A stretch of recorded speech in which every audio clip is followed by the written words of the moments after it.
সকাল 10টা। রায়গঞ্জের পোস্ট অফিসের সামনে রোজকার মতোই ভিড়। পৌষের বাতাসকে উপেক্ষা করে খড়িমাটির উঠোনটায় অর্ধচন্দ্রাকারে দাঁড়িয়ে আছে গ্রামের লোকেরা। কেউ এসেছে মানি অর্ডারের আশায়, কেউ বা শহরে থাকা ছেলের চিঠির খোঁজে। সোমনাথ এসেছে মাসখানেক হলো। এর আগে ছিল এক শহরতলি পোস্ট অফিসে। সেখানে কোয়ার্টার ছিল না। বন্ধু শ্যামলের সঙ্গে একটা ভাড়া বাড়িতে থাকত। শ্যামল প্রাইভেট কোম্পানির সামান্য কর্মচারী। এখানে এই পোস্ট অফিসের পাশেই একটা থাকার ঘর জুটেছে। মন্দ নয়, সব মিলিয়ে ভালোই কেটে যাচ্ছিল দিনগুলো। সোমনাথের বয়স 25। অল্প বয়সে সরকারি চাকরিটা পেয়ে গেছে সে। এখনও বিয়ে থা করেনি। দেশের বাড়িতে তার বাবা মা আর এক বোন আছে। কিন্তু আজ সোমনাথের মন খুবই খারাপ। তার সাধের একটা কলম সে সকাল থেকেই খুঁজে পাচ্ছে না। তার উপর মায়ের মুখটা বড্ড মনে পড়ছে। মায়ের শরীরটা ভালো নেই। রাত তখন প্রায় 8টা, আর সময়টা শীতের। রাতের অন্ধকারে শীতের বিস্তার যেন আরও বেড়ে গেছে। Subscribe and like, comment please. রাতের খাবার সেরে সোমনাথ সবেমাত্র খবরের কাগজটা নিয়ে বসেছে একটা বেতের পুরনো আরামকে দাঁড়ায়। সম্ভবত এটা আগের পোস্টমাস্টারের। সেই চেয়ারেই হেলান দিয়ে বসে সকালের খবর কাগজটা পড়ছিল সে। এমন সময় দরজায় টোকা পড়ল। মাস্টার মশাই, ও মাস্টার মশাই, দরজাটা খুলুন। মাস্টার মশাই, বাইরে থেকে শুনতে পাচ্ছেন? রঘুর গলা ভেসে এলো। সোমনাথ একটু অবাক হল। এত রাতে রঘুদা? দরজাটা খুলে দিল সে। রঘু দাঁড়িয়ে আছে, তার আপাদমস্তক চাদরে জড়ানো আর গলায় মাফলার। ঘরে ঢুকে একটা টুলে বসল রঘু। সোমনাথ জিজ্ঞাসা করল, তা সব চিঠি বিলি হয়ে গেছে? ঠিক জায়গায় পৌঁছে দিয়েছ? জি মাস্টার মশাই, ওই গায়ের শেষ মাথার সিটিগুলো দিতে গিয়ে একটু দেরি হয়ে গেল। আচ্ছা, আপনার সেই কলমটা খুঁজে পেলেন? না, কলমটার খুঁজে পাওয়া গেল না। কি আর করা যাবে, কাল দেখব। আচ্ছা রঘুদা, আমাকে একটা কথা বলবে? আগের পোস্টমাস্টার যিনি ছিলেন, ওই রজনীকান্ত বাবু, ওনার ঠিক কি হয়েছিল বলো তো? মানে লোকটা এখান থেকে হঠাৎ করে চলে গেলেন কেন? Subscribe our channel. প্রশ্নটা শোনা মাত্রই রঘুর মুখটা ফ্যাকাশে হয়ে গেল। হ্যারিকেনের হলদে আলোয় তার চোখে ভয় তখন খুব স্পষ্ট। রঘু গলা নামিয়ে বলল, ওই কথা আর বলবেন না। রজনীকান্তবাবু চলে যাননি। উনি গত 1 মাস ধরেই নিরুদ্দেশ। আর সবচেয়ে অদ্ভুত কি জানেন? পোস্ট অফিসের সিন্ধুকে সব টাকা পয়সা কাগজপত্র সব যেমনকার তেমনই আছে। একটা সুতো এদিক ওদিক হয়নি। শুধু মানুষটা যেন স্রেফ বাতাসে মিলিয়ে গেছে। বাবু, আপনিও খুব সাবধানে থাকবেন। ওই যে পেছনে যে নদীটা, ওই নদীটা কিন্তু খুব অভিশপ্ত বাবু। ওখানে জলহরকার বাস আছে। জলহরকার নাম শুনে সোমনাথের ভুরু কুঁচকে গেল। সে বলল, এই জল হড়কা আবার কি? জল দেখলে হড়কে যায় নাকি? মজা করবেন না বাবু, আপনি এখানে নতুন এসেছেন। দয়া করে গভীর রাতে যদি কেউ ডাকে তাহলে দরজা খুলবেন না। এমনকি যদি শোনেন আমি ডাকছি তাহলেও খুলবেন না। কারণ রাত 2টোর পর যত রাত গভীর হয় ততই তার রাজত্ব বাড়তে থাকে। সোমনাথ এসব বুজরুকিতে বিশ্বাস করে না। সে তাচ্ছিল্যের হাসি হেসে বলল, তা কেমন দেখতে তোমার এই জল হড়কা শুনি? হাসবেন না বাবু, এই হাসির কথা নয়। ওই নদীতে যে পিশাচ থাকে, সে এক ভয়ানক জিনিস। প্রতি অমাবস্যার রাতে সে নদী থেকে উঠে আসে আর মানুষের পাপের সাজা দেয়। যার বাড়ির সামনে সে আসে, তার মৃত্যু বা নিরুদ্দেশ হওয়া কেউ আটকে রাখতে পারে না। সোমনাথ এবার বেশ জোরেই হেসে ফেলল। ঠিক আছে, তুমি তোমার ওই জল হড়কা নিয়েই থাকো। বলি, এখন অনেক রাত হয়েছে, তা একা বাড়ি যেতে পারবে তো, নাকি আবার ভয় পাবে? টুল ছেড়ে উঠে দাঁড়ালো রঘুনাথ। চাদরে নিজেকে আরও ভালো করে জড়িয়ে নিয়ে রাতের অন্ধকারে মিলিয়ে গেল। দরজা বন্ধ করে সোমনাথ আবার সেই আরাম কেদারাটায় এসে বসল। রঘুর কথাগুলো তার মাথায় ঘুরপাক খাচ্ছিল। সে হাসল। যত সব গাঁজাখুরি গল্প। সে খবরের কাগজটা টেনে নিল।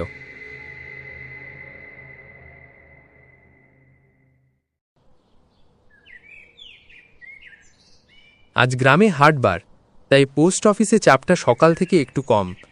গ্রামের লোকজন সব হাটমুখী। সোমনাথ ঠিক করল আজ ওই নদীর পাড় থেকে একটু ঘুরে আসবে। শীতের দুপুর, নদীর পাড় অদ্ভুতভাবে আশ্চর্য রকম নির্জন। থমথমে একটা নিস্তব্ধতা চারপাশকে গ্রাস করে আছে। নদীর জল কালচে, সবুজ এবং স্থির। অন্যমনস্কভাবে হাঁটতে হাঁটতে এগিয়ে চলেছিল সোমনাথ। কাল রাতের রঘুর বলা সেই জলহরকার গল্পটা মনে পড়তেই তার হাসি পেল। এমন সময়ে হঠাৎ কিছু একটার উপর চোখ পড়ল। জলের কিনারায় ভেজা নরম বালির মধ্যে কি একটা যেন চকচক করছে। প্রথমে সে ভাবল ঝিনুক বা পাথর জাতীয় কিছু একটা হবে, কিন্তু কৌতূহল বশে আরেকটু এগিয়ে যেতেই তার বুকের ভেতরটা ছ্যাদ করে উঠল। তার সেই কলমটা, যা সে কাল পাগলের মতো খুঁজেছে পোস্ট অফিসের প্রতিটি কোনায় কোনায়। কলমটা এখানে এলো কি করে? তার স্পষ্ট মনে আছে এখানে আসার পর থেকে কাজের চাপে সে একদিনও এই নদীর ধারে বেড়াতে আসেনি। আজই প্রথম। তাহলে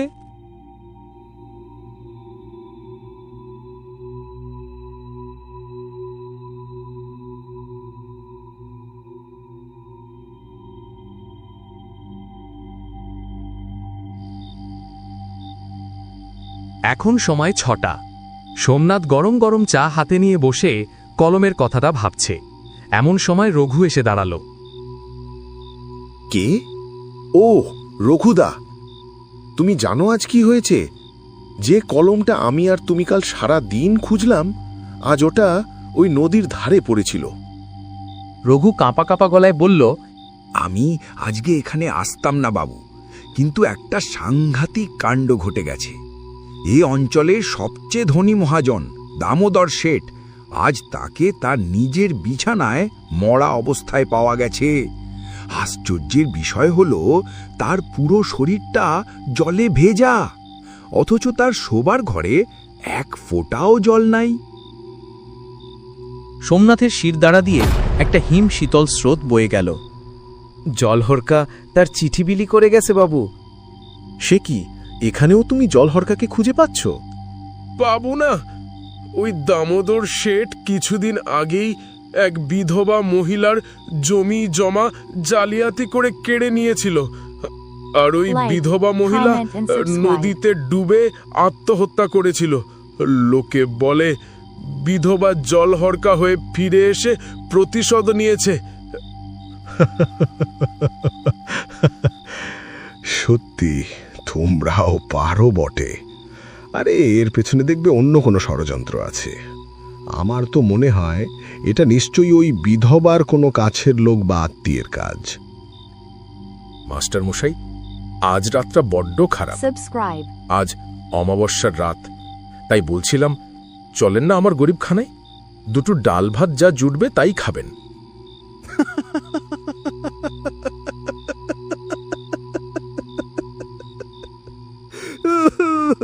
রঘুদা, তুমিও যে কি বলো না। আরে ওসব জল হড়কার ভয়ে আমি তোমার বাড়ি গিয়ে লুকোবো? তুমি বাড়ি যাও, আমার কিচ্ছু হবে না। রঘু আর কথা বাড়াল না, শুধু যাওয়ার আগে একবার থমথমে গলায় বলল, সাবধানে থাকবেন বাবু। আর যাই ঘটুক না কেন, রাতের বেলা কেউ যদি ডাকে দরজা খুলতে যাবেন না, মনে রাখবেন কথাটা।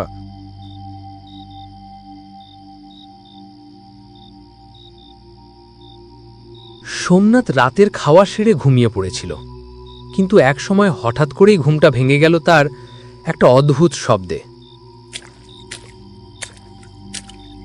শব্দটা নদীর দিক থেকে ভেসে আসছে, কিন্তু এ তো সাধারণ শব্দ নয়। এজন্য বিশাল ভারী কিছু একটা হেঁটে হেঁটে জলের ওপর দিয়ে এগিয়ে আসছে। সোমনাথ ধর্মড়িয়ে উঠে বসল। আওয়াজটা কয়েকবার হয়েই থেমে গেল। কোয়ার্টারের পেছনে পশ্চিম দিকে যে জানালাটা, সেটা ঠিক নিচেই নদী। শীতের কারণে সোমনাথ ওদিকটা বিশেষ একটা খোলে না। খুললেই হাড় কাঁপানো ঠান্ডা বাতাস হুড়মুড়িয়ে ঢুকে পড়ে। কিন্তু আজ কি একটা কৌতূহলে সে বিছানা ছেড়ে উঠে দাঁড়ালো। তারপর পা টিপে টিপে জানালার কাছে এগিয়ে গেল। দম বন্ধ করে কয়েক মুহূর্ত কান পেতে রইল। বাইরে সব চুপচাপ। বুকের ধকপকানিটা চেপে সে জানালাটা খুলল। পাল্লা দুটো ক্যাচ করে সামান্য খুলতেই এক ঝটকা হিমের বাতাস তার মুখে চোখে ঝাপটা মারল। সে সেই ফাঁক দিয়ে বাইরে তাকালো। ঘুটঘুটে অমাবস্যার অন্ধকার, কিছুই দেখা যাচ্ছে না। কিছুক্ষণ একভাবে সেদিকে তাকিয়ে থাকতেই চোখটা সয়ে এলো। সে ভালো করে বোঝার চেষ্টা করল, অন্ধকারের ভেতরে আরও কালো কুচকুচে অন্ধকারের মতন একটা দলা পাকানো কিছু একটা ছায়া জলের ভেতর থেকে ধীরে ধীরে ওপর দিকে উঠে আসছে।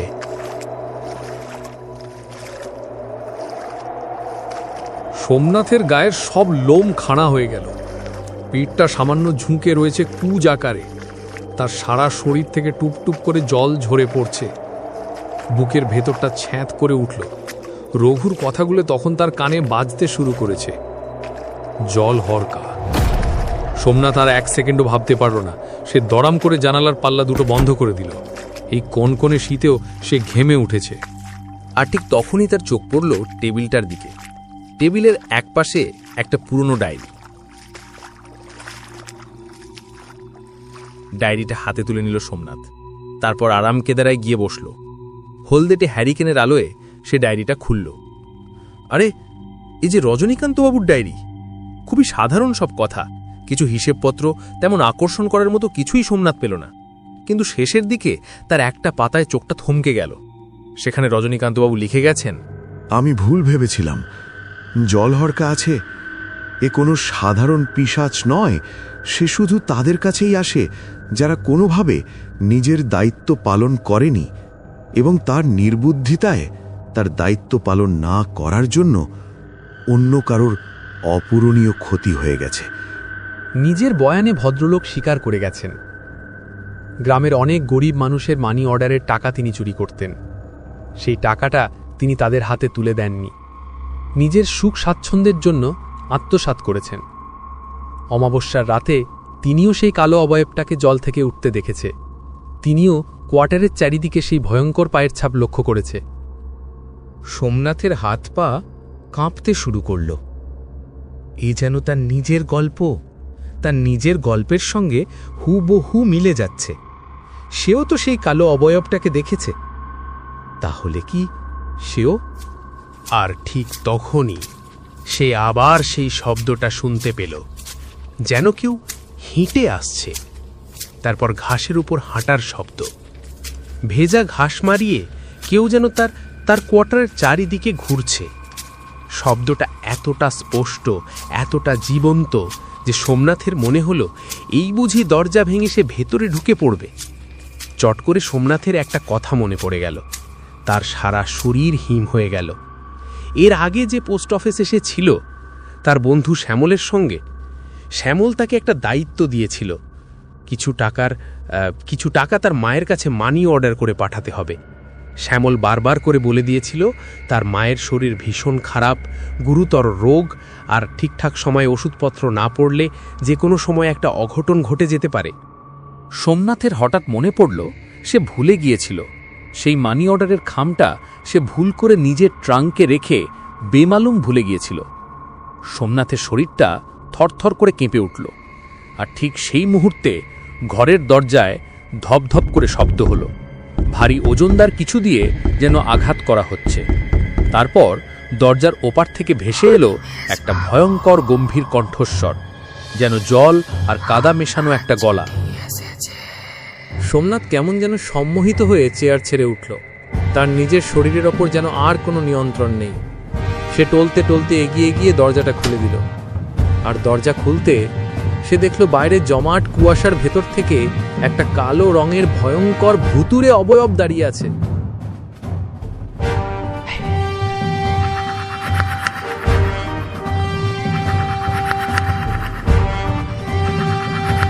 তার হাত দুটো কুচকুচে কালো। সেই কালো হাত দুটো তার দিকে এগিয়ে গেল। সেই হাতের মধ্যে ধরা একটা ভেজা থকথকে চিঠির খাম। সোমনাথ আর বেশিক্ষণ তাকিয়ে থাকতে পারল না। তাকিয়ে থাকতে পারল না সেই কালো অবয়বের দিকে। তার চোখ দুটো কেমন যেন অন্ধকার হয়ে আসছিল, পায়ের তলা থেকে মাটি সরে যাচ্ছে। তার মনে হলো সে যেন গভীর অতল কোনো খাদের মধ্যে পড়ে যাচ্ছে। ব্যাস, তারপর আর কিছু মনে নেই সোমনাথের। পরদিন সকালে রঘুনাথ সময় মতোই পোস্ট অফিসে এসেছিল, কিন্তু পোস্ট অফিস বন্ধ, মাস্টারমশাইয়ের কোনো দেখা নেই।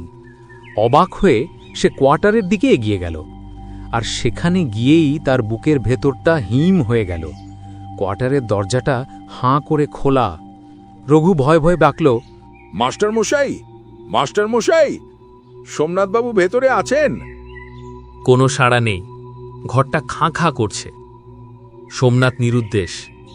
ঘরের ঠিক মাঝখানে পড়ে আছে একটা ভেজা সপসপে চিঠি, খামটা কাদা জলে একাকার। রঘু আর দাঁড়াতে পারল না, তার মুখ দিয়ে শুধু অস্ফুট একটা শব্দ বেরিয়ে এলো, জল হরকা।